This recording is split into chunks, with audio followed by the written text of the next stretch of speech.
ô ni mai nó càng hon cái kia ni lòng vàng na pinya video bange actress ani mix ro pipia video lang pona alang like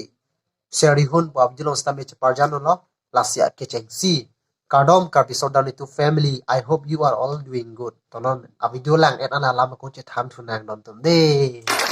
TEPO LONGBI ni phi nang don ri nang tang ni ni phan nang sai ti ni chu jang thek thi ri ki sa tang eng pi ni ki no the jong nga sa mi nang ri se ru ta nang ni jang sai ta nang ni jat ta ni phan ki nang nam pi nang ni se ru ta nang ni jang sai ta nang ni jat ta ni phan ki nang nam pi nang ni oh bhai sa oh ho kaki youtube ke chelan pe expression sta me lang mis selo ani mix ro pipi to nang le tum ko son lo express lang mis en di lang mis en bade comment long than de don du Khano nang sing ki patu alam jong sini phan a ho pe chi kam than non kang hon do pu ni phan cute saya be tek lo ma pi ni na lam bai ti ta tan thu na तूने मुझको दिल चुरा लिया है अनिमेक्स रोंग पीपी wow Ladakh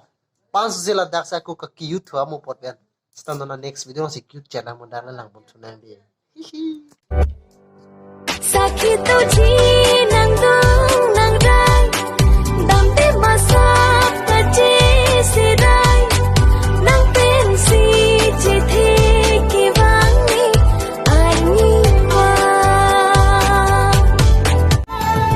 pin ki nang se ju me ko an ka honi pi ve na ising vi ka rang ko an